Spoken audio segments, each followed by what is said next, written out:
Mic drop. What do you think is more important, what you know or who you know? It's a great question. Nobody's asked me that, by the way. Who knows me is more important than who I know. Number 2, who I know. And number 3, what I know. Serve with a mighty heart, and I'll tell you what, the blessings will be great. I get to meet people like you guys who are doing good in the world. So what's it about? Who? Yeah, no. That's what it's about. All I do is connect you guys to people, places, and things. That's the tip of the day. If you are wanting to get a loan from a bank to start your business, what do you have to have? A business plan. Your network is your net worth. I life coach the biggest agents, managers, and entertainers in the world. I have over 300 entertainers. You guys are good. In every exchange, someone is sold. Will it be you or will it be the other person?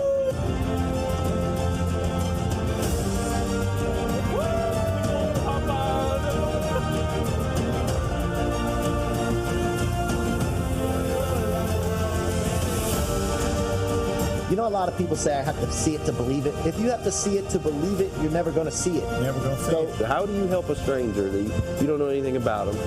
Ask them. Ask.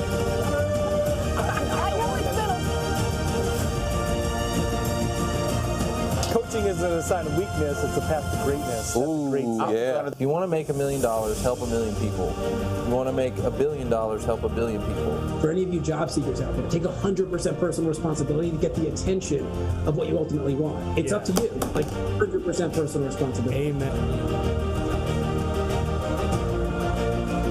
Looking for all kinds of positions. Like the best way to get a job here is to send a 30 to 60 second video. Oh, mic drop. Say what?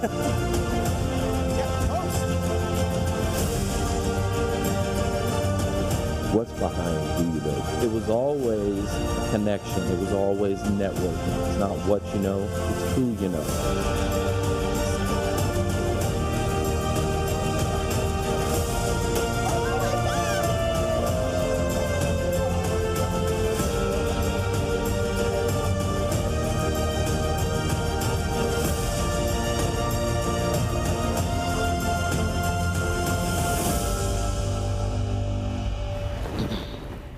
Welcome to the Who You Know Job Networking Show, where what you know is important, but who you know? Who you know? The difference in your job search. It will.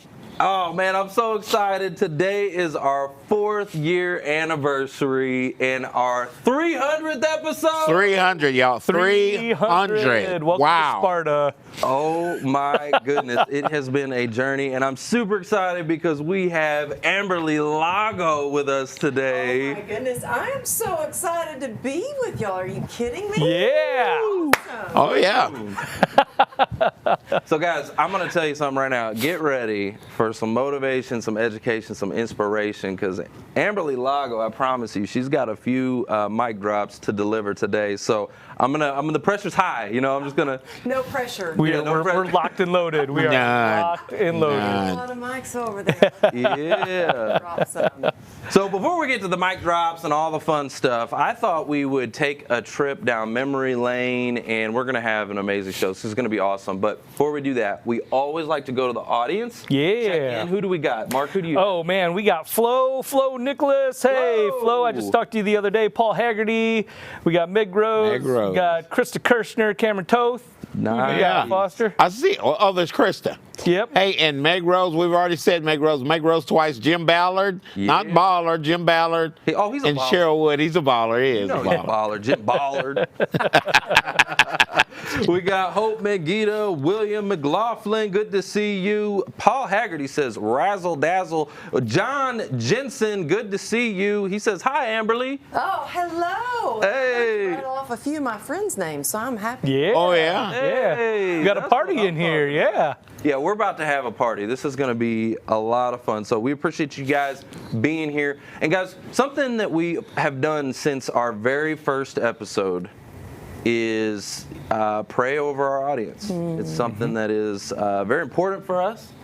And so I thought what we could do is take a trip down memory lane, and for our prayer of the day, let's go back to episode 1.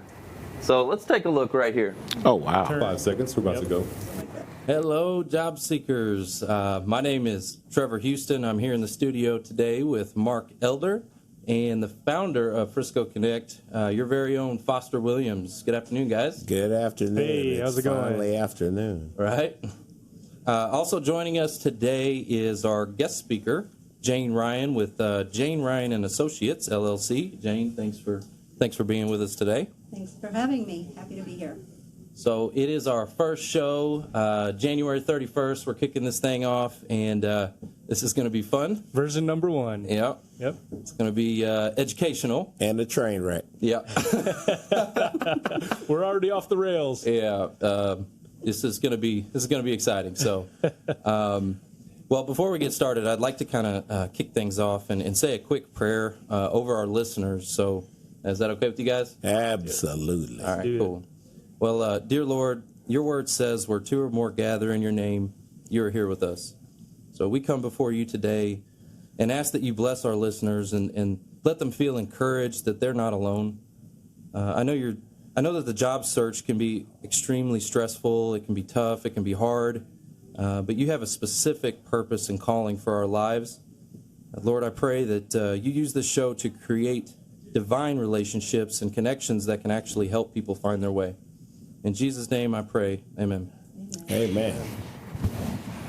Amen. Amen. Amen. I get an amen on LinkedIn. Come on, y'all. Come on now. So, it's something that is, again, it's important for us in this show. I feel like there are a lot of people when they go through the job search, it's like a loss, right? A lot of them feel lost. Definitely. Right? They go through the stages of grief. It can be very, very, very challenging times. So, and I'd like to add to that because we incorporate prayer.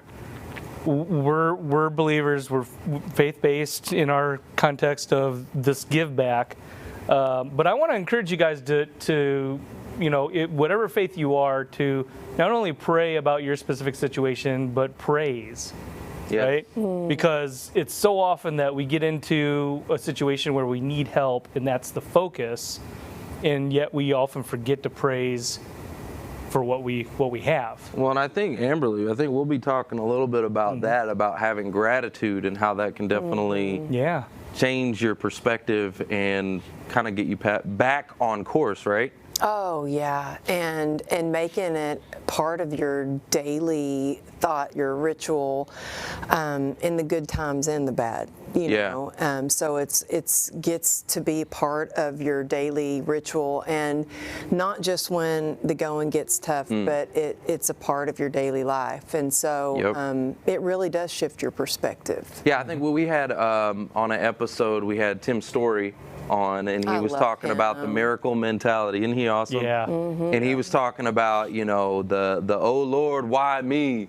Oh Lord, why me? Like miracles in, miracles out. And he was talking about, sometimes you're looking for a miracle into that next season of your life.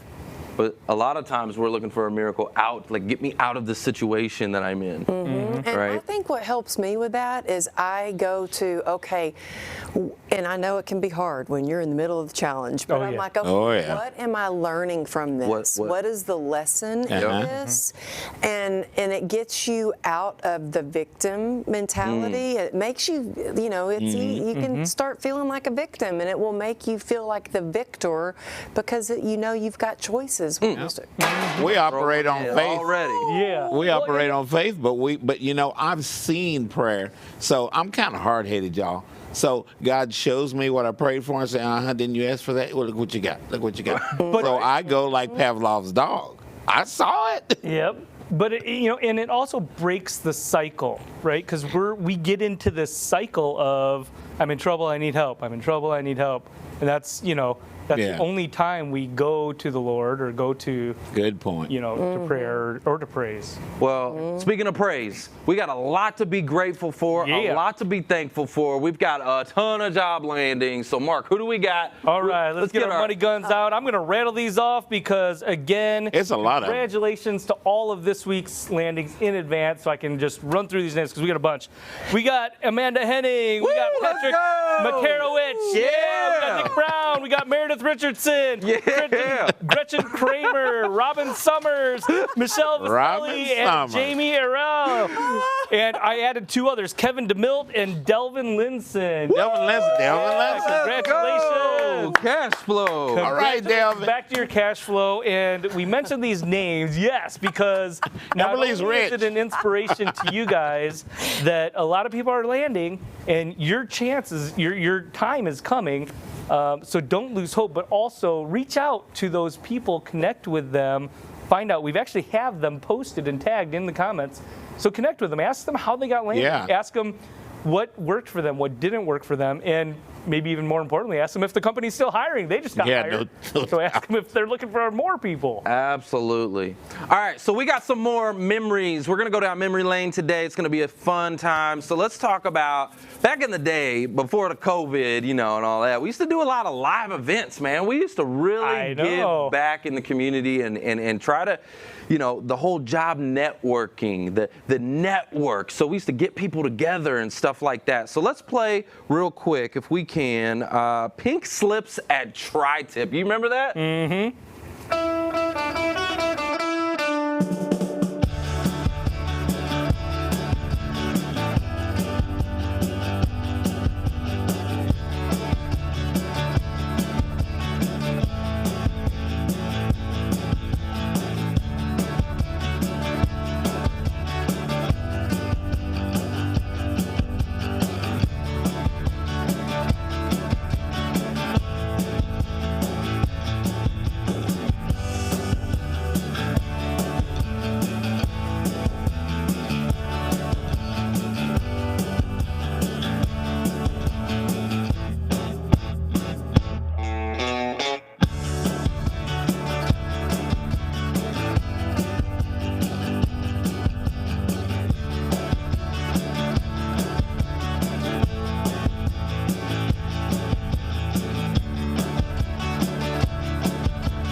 Oh, wow, man. wasn't that fun? Man, that brings back memories. Now, that was some good memories. Those were good seeing some of those people. I haven't seen some of those people forever. And now I want Tri-Tip. Right?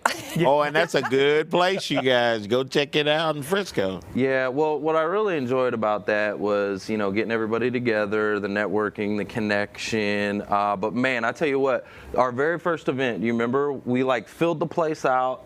I cannot believe, what was the guy's name? Robert? The owner, he let us take over his restaurant. Wow. We took and over we did that place. too. We pushed all the tables around, and we took it over, and we filled that place, and it got jam packed, and was so loud because the ceiling was full. Yeah, it reverberated. It was not like a studio. The acoustics were just awful. Echo. The ceiling was metal. No, it was. It was awful. Oh, we created. We didn't know. I mean, we just didn't know. Yeah. And we're trying to do the show live while we're there with all of the noise speakers, and everything going on. It was so you had the volume of people talking. Oh, and then the acoustics. And then the speakers of us with the microphones trying to think we're doing something. In the kitchen going, it's ready. And it was the loudest thing. But so much fun. So much fun. It was. Fun. All right. You had to try. So we have another one. Yeah. We got another one coming up here. From there, we went to CityWorks. CityWorks. We outgrew Tri-Tip. The very first event, we outgrew it. We were already, outgrown. So we went to CityWorks. So and blew it up too. CityWorks. And this is in Frisco.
Wow, so that was fun too. That was probably even more fun. And you know, I like this video because it was actually looked like there was space, but by the second one for sure, we had already outgrown that space. Yeah, we rented out. We rented out the upstairs, okay, and the entire upstairs, the balcony, everything.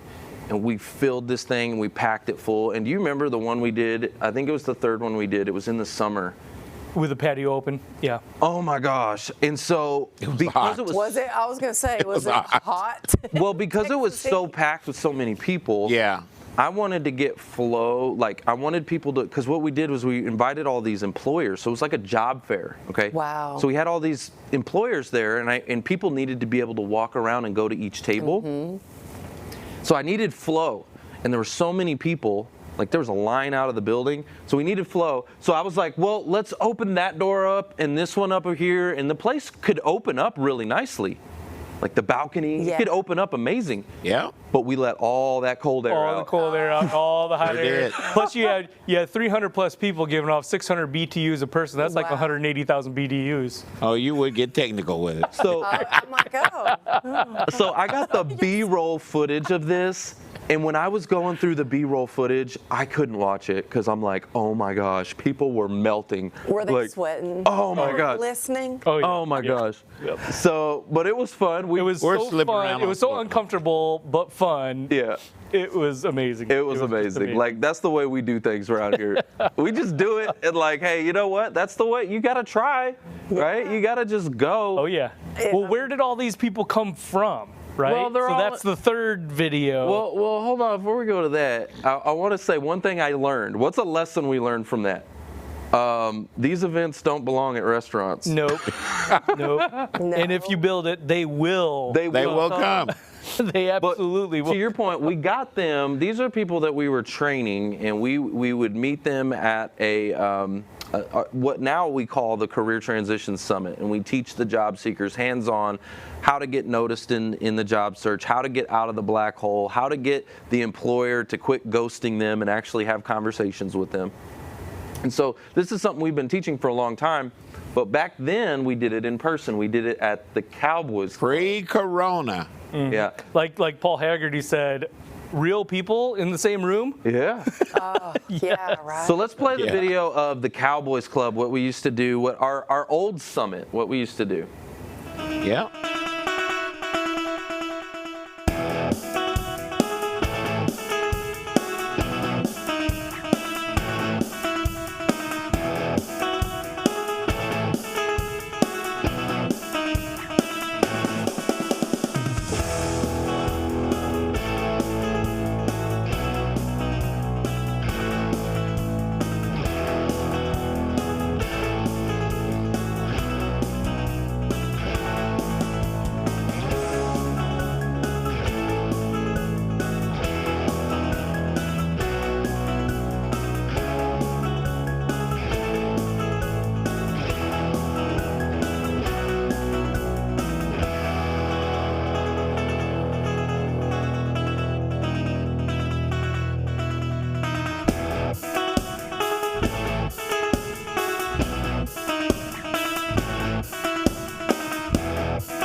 Wow. So that was fun. That was a lot of fun. I just want to put a plug out here too, because a lot of people, you guys are watching these videos and you're like, oh wow, that's a great video and everything. Hope, our assistant, that's her daughter and her friend that were in high school at the time. They put that together. Isn't that great? So shout out to Kiana. That's amazing. Well, and shout out to all the job seekers throughout the years. I've just absolutely it's been a pleasure serving everyone. Getting to What's know it been, 5 years when you guys showed up to Frisco Connect? Has it been 5, 6? I think over 5. Over 5, yeah. Wow. Well, and the thing that I really enjoyed about that one, that was my favorite, okay? Couple things. So people would come in hopeless, feeling maybe worthless, feeling beat down. Yeah. They come in and you can see it, okay? Yeah. And then we get to speak life into them and show them things that give them hope. And literally you can see the light come back in their eyes, and like you can see them like get that light bulb moment, and they come back to life. They start to get hope. Like that was my absolute favorite thing. You're talking about ministry. Just a little bit of hope. Yeah, a little bit of hope. Keep going. This world needs hope, doesn't it? Yes. I remember, I think, was it Shelley or Kelly Mendenhall? Yeah. Who was going to Kelly. Frisco. Shout out to Kelly. And she got landed, and I just remember her saying, like, telling me directly, like, I know it wasn't anything that, you guys had done or anything through your network specifically, but she's like, you guys do not know how much just, you being there just to give me a hug meant to me during that time. That encouragement can't be beat. Yep. When you're down, that's what you need. You need somebody to go along with you. You need new ideas, and God provides that. We're to meet with each other as people, and the magic happens. Yeah, absolutely. So, guys, what I want to say is that it's just been an absolute pleasure serving you the last 4 years with this show, 300 episodes, countless workshops, and all kinds of different things that we've done. It's just been amazing, and we're not done. There's a lot more to come. We're just getting started. Mark and I were talking with the studio just today about the future and what we've got planned. And guys, we've got some really cool stuff in the works. Obviously with Omicron and all this COVID. The Cron. It's Cron and whatever. Boosters and all the this. audience today. We were supposed to, but we actually pulled the plug on it just because there's a lot of people sick right now, and it's really, really, really high. And so anyways, we pulled the plug on that. But guys, we're going to bring this back. For me, the in-person is absolutely crucial. 100%, especially when you're feeling lost and you're at home and you're just, like. We're looking like it might be around March that we'll be back in person at Frisco Connect, where all this started, right at Frisco Connect. Yeah. Right over there in Frisco. So hopefully we can get some things going really, really soon. So guys, I'm excited about that. But I'm real excited about our guest today. Episode 300. Let's just get to it. Let's get right to it. So we've got Amberly Lago here with us today. How lucky am I to be here with y'all? It's our blessing. Believe me, it's our blessing. Well, I'm so happy. Well, I want to properly introduce you, and you've got a little promo video I want to play of you. So hold on. If we could play Amberly's video real quick. Let's go ahead and cue that up. Oh my goodness. It's sold out. Please join me in giving a warm welcome to Amberly Lago. I was in a place where I didn't want to continue living, but I was too afraid to die. But there was just something inside me, and we all have it. It's resilience. It's our ability to overcome obstacles and roadblocks and really thrive. Amberly Lago's survival story is nothing short of amazing. It is part of a human condition to face change and to struggle with challenges. But what if I told you that you have the ability to change your life today? I was not supposed to be standing on this stage in front of y'all today. Actually, I wasn't supposed to be standing at all. I had a 1% chance of saving my leg from amputation because I was broken mentally, spiritually, physically. The one thing that truly made a difference and an impact was resilience. And I kind of thought, wow, he can tell I have a PhD and suck it up. And he goes, well, you need to stop. You need to stop right now. You've got something very serious. You've got a nerve disease called complex regional pain syndrome. Your life is never going to be the same. I thought, I have a choice here. I can either go down that road of despair and self-pity and depression, or I can make this better. And suddenly I was filled with gratitude. And gratitude is alchemy. It turns what we can't do into what we can do, and it turns what we don't have into what we do have. If I can just reach one person and inspire one person to not give up or give them the tools they need to get through any kind of challenge or pain, or even if they're feeling heavy-hearted and this pacer technique helps them, then it was all worth it. When we have community, it's powerful. You don't have to do it alone. Change is possible and hope is available, and the choice is yours.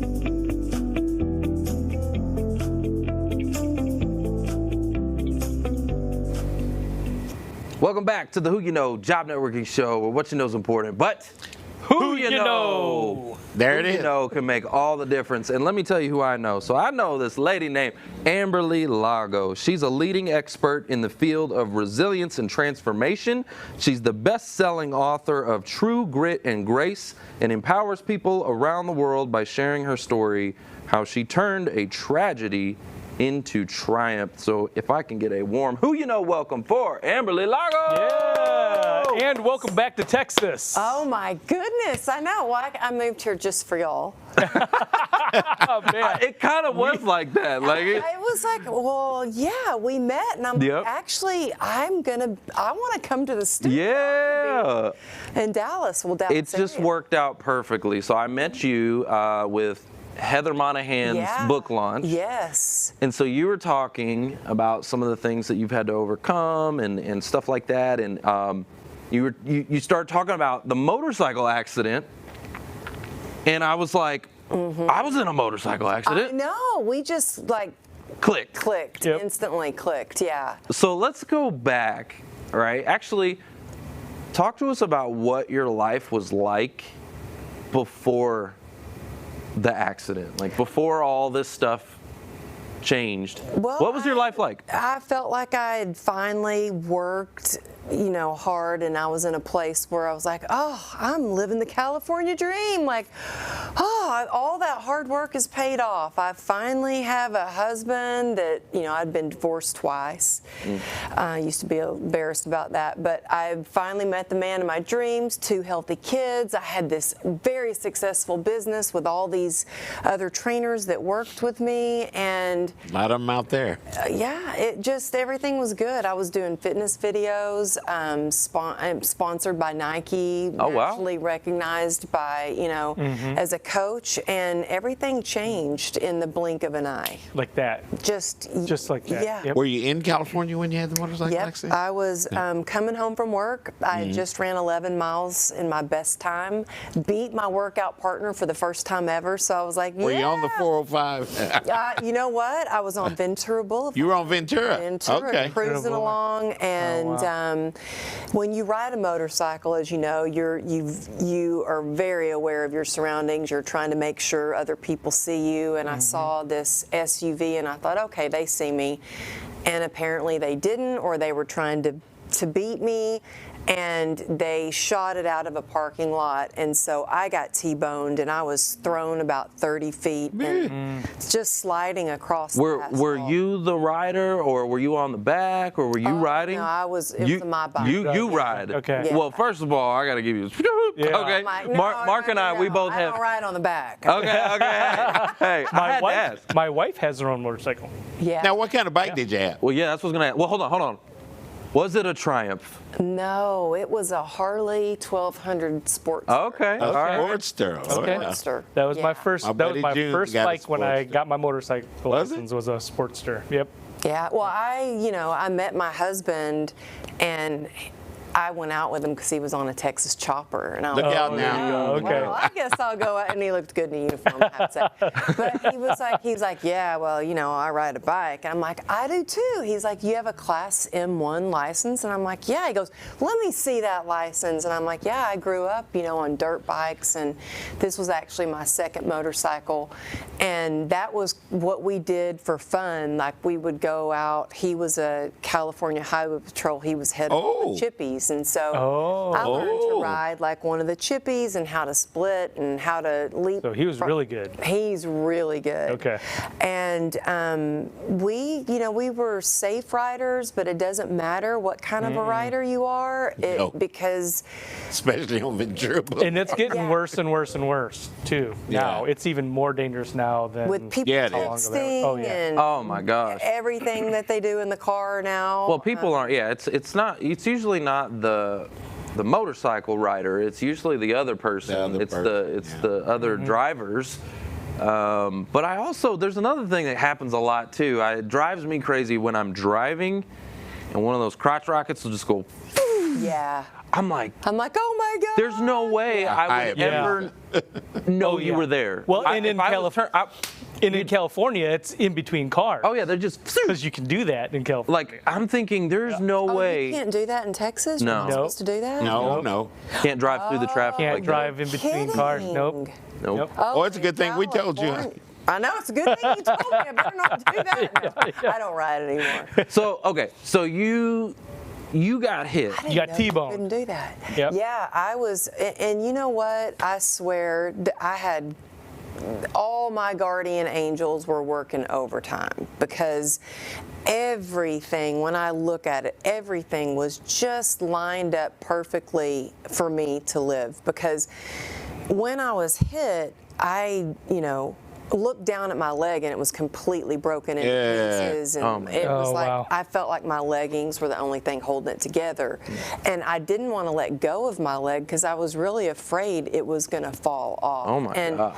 My femoral artery was severed. What? Oh my goodness. I didn't know, like, you can bleed out within minutes. Oh yeah. Oh, within minutes. Severed. And I looked down, and with it is like one of those horror movies, like the blood was coming out with every pulse. There were paramedics that were right down the street. They didn't even have to get called. They were already running to the scene before they even got the call. So paramedics got there. There was a total stranger that came and like ripped off his belt and made a tourniquet around my leg. And I was rushed to the hospital, and it was just everything, the way they got me there so fast, but they had to put me in induced coma because they couldn't control the pain, and I had lost so much blood that all my organs and everything were just shutting down completely. Oh my God. And so when I woke up from a coma is when I learned, they're like, we're going to have to amputate your leg. You only have a 1% chance. And how long was that you were in a coma? I was in a coma for a little over a week. Wow. Okay. And I woke up, and I had, you've got tubes going down your throat, and I was trying to rip out those tubes. Yep. They're like, no, don't do that. Don't do that. And then they brought me a notepad and a pen, and the first thing I wrote was, get off my tubes, because my husband was leaning against my tubes, and I couldn't breathe. Oh my You God. think I'd write, I love you, honey. How long have I been out? And I'm like, get off my tubes. Oh my God. I couldn't breathe. And so, but then I learned I had this 1% chance, and it matters so much what you put your focus on, because all I focused on was the 1%. That was my glimmer of hope. And I know y'all talk about giving people hope. And I thought, okay, 1%, well, then there's still a chance. There's still a chance. I need to find a doctor that's I was willing 3 to take days that. in a coma. Gone. Completely intubated everything. Brain aneurysm. Really? Just like that? Just like that. And when you wake up, you are like, how long? I thought I'd been out an hour, and it's... I thought it'd been out 10 minutes after 3 days. Yeah, you just never know. Yeah.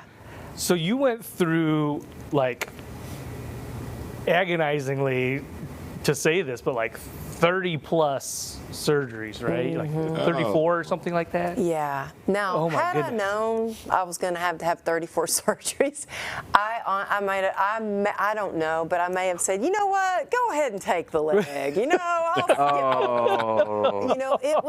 It was in and out of the hospital for years. Yeah. But truly the beginning of my transformation and what eventually led me to my rock bottom was I got out of the hospital. I'm thinking, okay, I've got grit. I can get better. I'm going to heal. I can do this. But I was diagnosed with this nerve disease, and it leaves me in constant chronic pain. So that pain has really been my biggest teacher. But let me tell you, I hit a dark bottom. Well, I want to talk about that for just a second. So I heard that what's the disease? It's called complex regional pain syndrome. And they call it the suicide disease. Because the pain is so bad? And there's no known cure. And is this the same times revolving around the accident? Yeah, it's caused as a result of trauma. Like you can get it from breaking something or a sprained ankle, a surgery. It's most common in women. And they're not sure exactly why, but it's your nervous system, your sympathetic nervous system is just all out of whack. So there's a constant loop of pain. And so it feels like I have it in my right leg only. Some people get it full body and it spreads. Mine has not spread. Mine's in my right leg, and it will feel like there's a vice grip around my foot and like ants stinging your leg. So it's a burning. And I was trying every kind of treatment, and had never done any drug, never tried recreational drugs. I didn't even take aspirin. I was on 73 homeopathic pills and 11 different prescription medications. I had done ketamine infusions. I had a spinal stimulator implanted where they implant these metal leads in your back. I was trying everything. What hospital did they put you in initially? Initially, I was in Northridge, but I've got treated. Most of the surgeries were at Cedars. Then I was in UCLA. I mean, I can tell you who has the best food, who has the nicest nurses, the best doctors. Because I've been in so many of the different hospitals. Yeah. But when nothing was working, I was about ready to give up, and that's when I realized so much that you need purpose, you need community, faith. I mean, God is what really got me through. I mean, I pray, amen to that. I mean, I got on my knees and prayed, and I had that little bit of light, and I was like, God, I need help. So what were some of the steps that you went through, right? When you saw that little glimpse of light, what were some of the daily steps that you did that started to help you to overcome? Well, I think first I had to take a good hard look at my life. I had to look at what I was doing, what my part in it was, what was not working. Okay. And that's hard sometimes, you want to place blame, or you want to say it's not your fault, or that's, I'm the victim, whatever. Poor me. And I was like, oh no, I need to look at what were some of those things. What were some of those, you took accountability, you reflected, and you're like, you know what were some of those things? Oh God, well, I started drinking to try to numb out the pain, instead of feeling those feelings. I remember having a first drink and thinking, well, this isn't the healthiest thing to do, but it sure helps numb out that pain, not just physically, but emotionally, and the shame, because I'm now scarred from my hip down, and I didn't look the same, so I'd lost my confidence. I had $2.9 million worth of medical expenses. We had a lien on our house. I'd lost my career. And so I was like, let me just knock these drinks back, and that worked until it didn't. And I had to take a good hard look at that, and when I was like, this isn't working for me, I was like, okay, well, how can I fix it? And I had to be in radical acceptance for my part, what I was doing, what wasn't healthy. And then once I did that, I knew that, okay, I need help. I need to ask for help, which was really hard and took a lot of courage to admit that I was doing some stuff that wasn't so great and I needed help with it. But when we can get into acceptance for where we are, maybe what's going on in our lives, then we can take those first steps to ask for help or to get the right action or look to somebody who's gotten through those circumstances before and they've come out the other side. And so in 2016, I decided to get sober, and one day at a time, I slowly started to get my life back, my health back, build my relationships, which you guys talk so much about, is the relationships. Oh, yeah. And that is what saved me, by the grace of God and with the relationships that I have built. Who were some of those people, right? I'm going to throw this in. So who were some of the people, some of those relationships that helped you get through some of those moments? Well, you know what? I have friends, I call them the God Squad. We call ourselves the God Squad. And it's some of my, sober sisters. And let me tell you, my husband was about ready to trade me in yesterday. He was like, we've been through some tough stuff, but I have never seen you like this. I was having a meltdown because we just moved in and I'm a content creator. I have not had internet. And I lost it. I had spent hours writing all this content up, and we lost internet, and all my work disappeared. Oh, and I know that flipped feeling. out, and my husband was like, "You need to get a grip on yourself." It was, and I'm embarrassed of how I acted, but I was able to call one of my sisters from my God Squad and be like, "I'm freaking out." And in those moments when you're not alone and they've been through that, or even if they haven't been through the same thing, they're with you. If they can just be there with you, hold your hand and hold space for you. I mean, we don't have to have it all figured out for each other, but if we can hold space for each other, if we can just say, you know what, I know you're going to get through this, how can I help you? Then it's that little bit of encouragement, that little optimism that we need to keep going forward. That relationship word, I'm branded, that's my word. I'm branded for that word relationship. And people probably roll their eyes in their head every time I say relationship. But it is very true, those things that you just said. When was it that you really stopped the victim mentality? That's I guess what I really want to know. Was it like at that rock bottom, or when was that? It was in that rock bottom. I remember thinking, how did a good girl like me end up like this? Like, how did I end up here? Jobless, in debt, like struggling, hopeless, no confidence. How did that happen? Overnight. And I thought, this is not the example that I want to be for my daughters. And at that moment, I will not be the victim. I will be the victor of my life. And Amen. we are not the victim of circumstances. We are the product of our resiliency, and we all have that resilience within us. It's just being able to tap into it and practice it every day. Like you were saying, we pray and we give praise.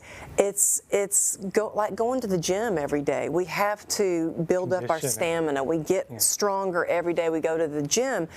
The same thing, it goes with our resilience, with our mindset. We work on that every day, so when something comes along and kind of knocks us, off of our way, or it gets us out of our routine, we can get back on. We can get back on track. So I've got a two-part question. The second part is, you came from coaching, right? And so you know very well a coach sometimes is the person that gets you to do what you don't want to do, but is going to better you, right? Further you.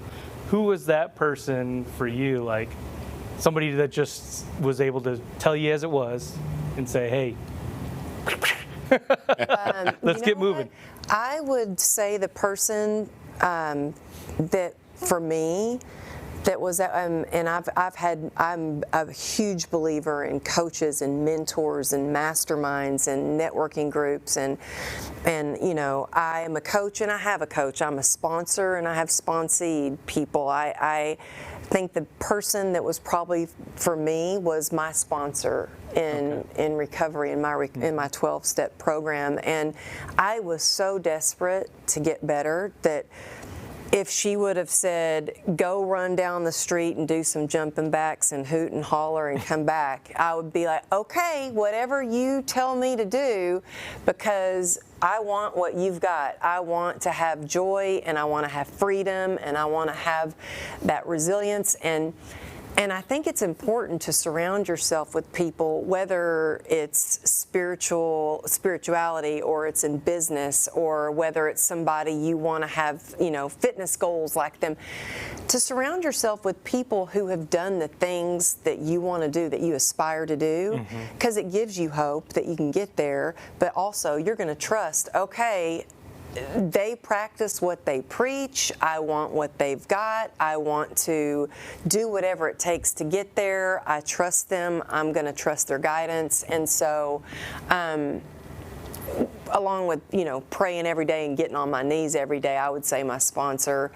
And just wanting to be a better wife, to, you know, be the wife that my husband married me for, you know, so yeah, and mom and friend and sister, and we're a lot of whole things, network. aren't we? We are a lot. Were of you things. training before you had the accident, or during? Right? Yeah, You've so probably been training a long time. I was training for years. Yeah. Gosh, I've been training. I still have a handful of clients. I have one client that we still see each other on Zoom through COVID and everything. We've still trained for 26 years now. So before that, I taught dance, and then I got into, you know, fitness training, and I just love working with people, and I love seeing that transformation, whether it's a like spark transformation where you see that light go on, or if it's a slow transformation that takes a little bit more time, you know, that's where I get my joy, is seeing that transformation. Well, I'm really excited to talk about your transformation when we come back. We got to go to a real quick break. We'll be right back.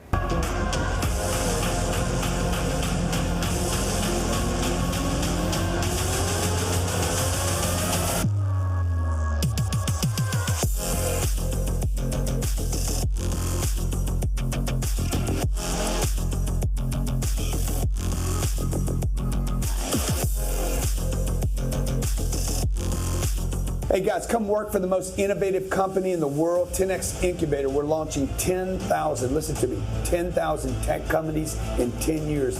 If you're a coder, what? We got programmer, coders, we got graphic designers, we got copywriters, digital marketers, biz dev. you name it. You If got you skill. like tech, love tech, want to be in tech, okay? We don't actually require that you get the jab here either. Just so you know, if you want it, good. If you don't want it, no problem. We are hiring. We want you. If you're good at your job, if you're disciplined, if you want to be paid well, if you want to be taken care of, if you want to be in a 10X environment, click the link below. Give us your resume and a short video, 30-second video. Just tell us who you are. Tell us what you do. We want you. We want you. Let's go. We want you.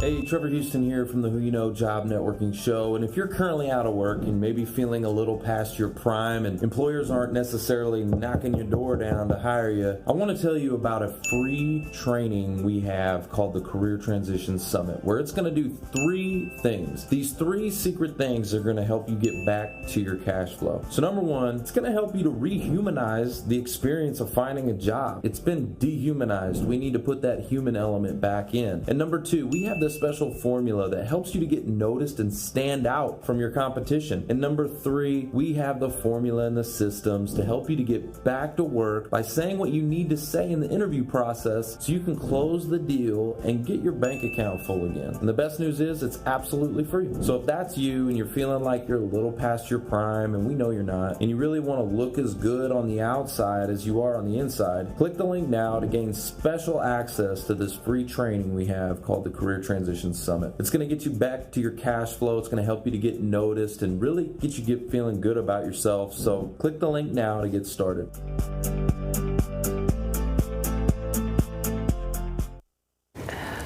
Welcome back to the Who You Know Job Networking Show, where what you know is important, but who you know? Drop a mic. Who you know can make all the difference in your job search. We're back with 𝙤𝙤 Lago. We've been talking about her triumph story, okay? It wasn't a triumph. It was a Harley Davidson. Yeah, it was a Harley. It was a Harley. And so I've got a question for you. Mm-hmm. Something that I've thought about a lot with my motorcycle accident. If you had to go back and do it all over again and get on that motorcycle, would you get back on that motorcycle? Would you get on it?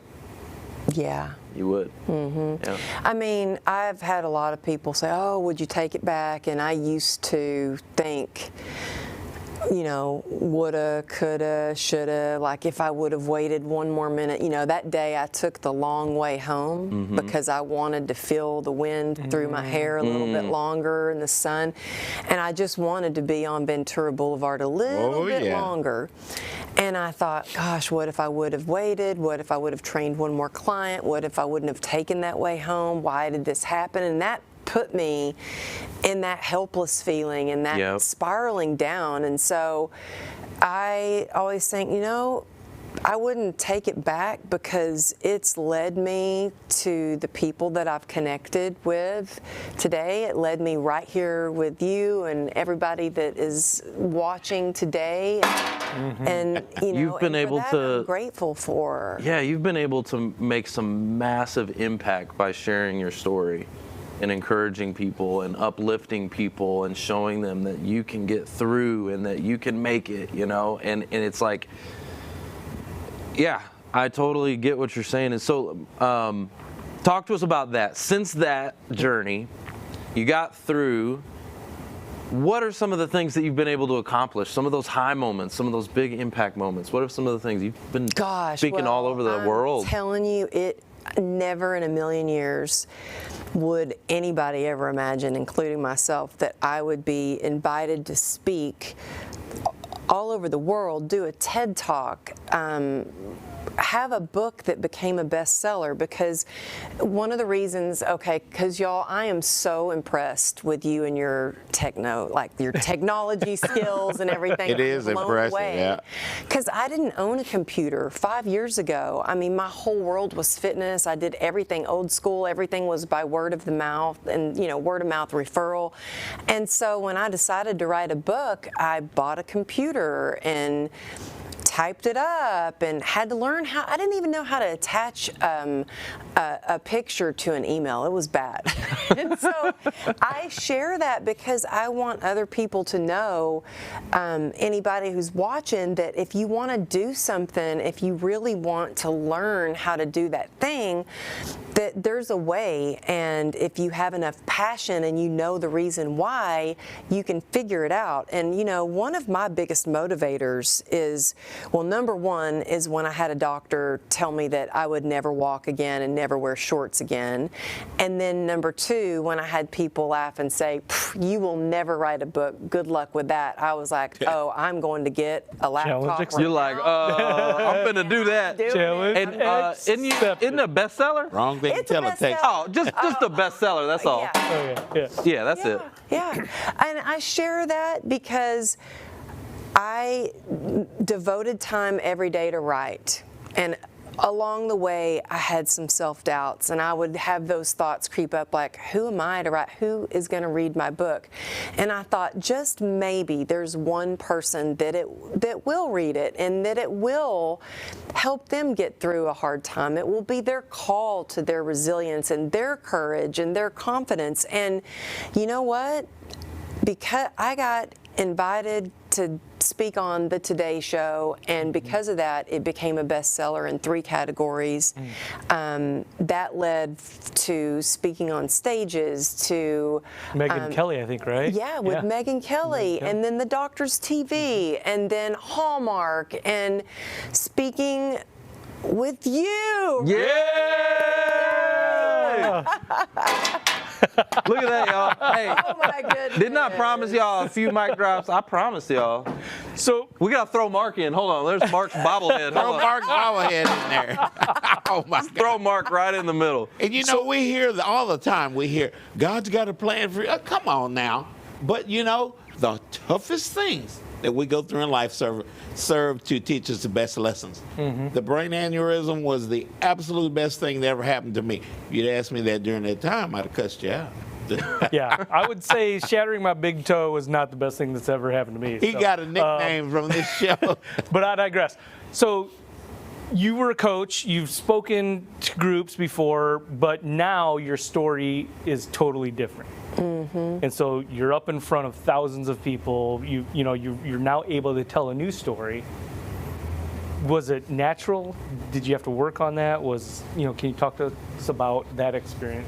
Oh, yeah. Well, I started getting asked to do speaking, and I'm like, really? You want me to go share with your group? Yeah. I'm like, I've never done public speaking, and so I thought, well, I need to hire somebody to teach me how to speak. And so I remember taking a course on, how to be a speaker, and I went to Nordstrom's and bought a suit. I only had workout clothes, and I didn't even know what size I was because I didn't own any suits. And I gave my first talk, and they're like, yeah, that was good, but the whole time you kept your hands in your pocket. Like, I did not know how to do it. And then I started just sharing my message on social media. And when I got a publisher for my book, they're like, we publish your book, but we don't market it. So we don't brand it, we don't market it. If you want to get it out there, you're going to have to do that yourself. And so I thought, okay, I'm going to have to figure out this Instagram thing and this branding thing. Yeah. And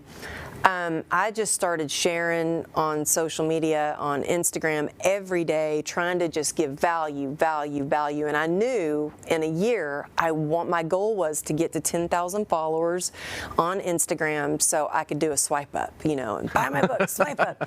And I did it like almost with a year. And I committed every day to spending like 2 hours a day because I wanted real community, real like friends, and I've met people from all over the world through Instagram that have come in to see me at an event from Australia and New Zealand, and we've met through social media. And so I just started figuring it out every day. And I hear so many people say, oh, I'm too old, I'm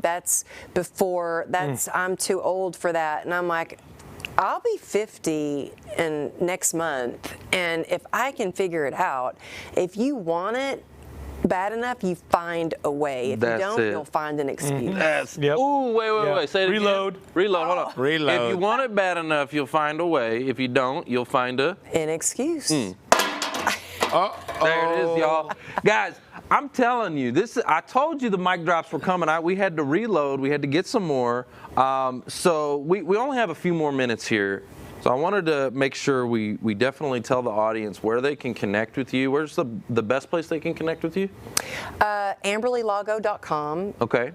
You can always shoot me a text message at 818-214-7378. In fact, if you want a free download to tap into your own power of resilience, I have a free playbook, and you can just text me the word grit. Just text the word GRIT to 818-214-7378, and it gives you a free download, and it's direct access to me, and it's really me texting you. So sometimes people are like, is that really you? And I'm like, 3 days later, I'm like, it's me. It's me. Yeah. So you get direct access, you get the download, and I also want to make sure they know where to find your book, and tell them real quickly what to expect in the book, and your podcast too. You got an amazing podcast. Oh my gosh, well, it's easy. Thank you. I want to be like you. When I was saying, when I get to 300 episodes, I want to be like a pro like you. I was looking at your podcast, and I was like, wow.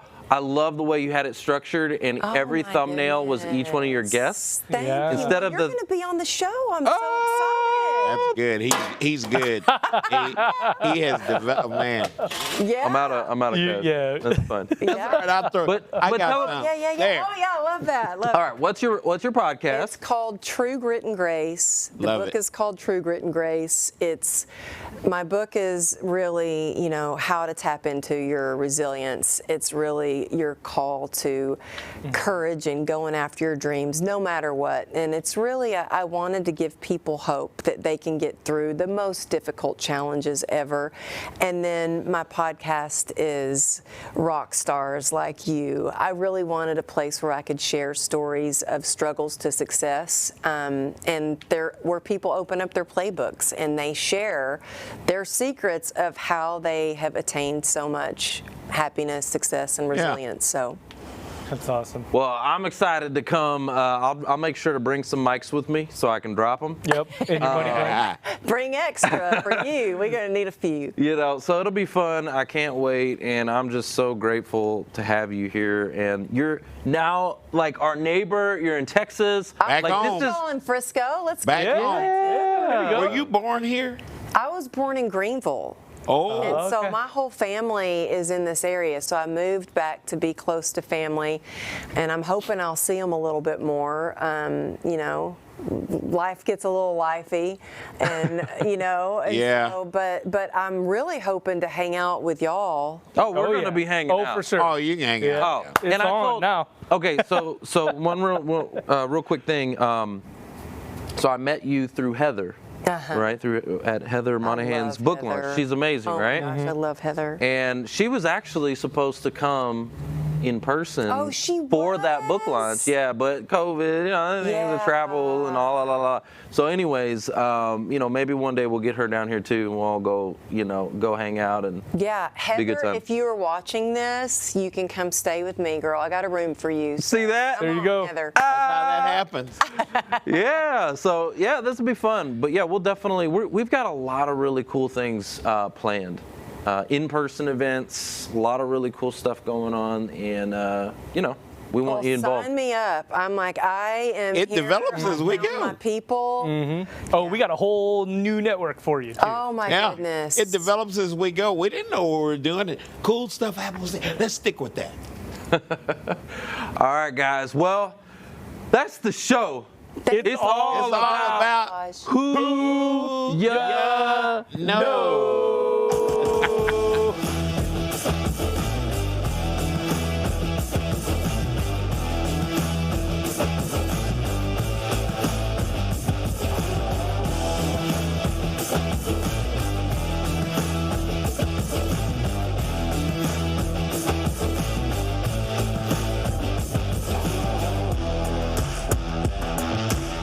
Trevor Houston here, and I want to thank you for tuning in to the Who You Know Job Networking Show. We hope you've been inspired, encouraged, educated, and entertained all at the same time. For information on our different events, workshops, partners, or partnership opportunities available, check out whoyouknow.show for more details. And be on the lookout for our new mobile app. You never know how this show could help someone you know?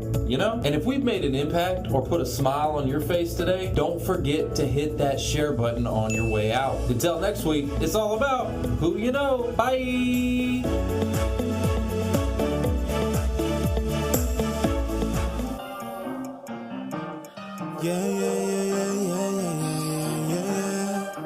Oh.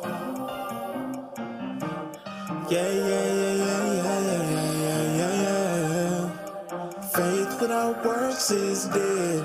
I don't wanna die so soon. I got moves to make instead. I ain't scared, I'm prepared. Big ideas inside my head. I'm gonna make them manifest. And I'm dressed for success. I left, right, left, right.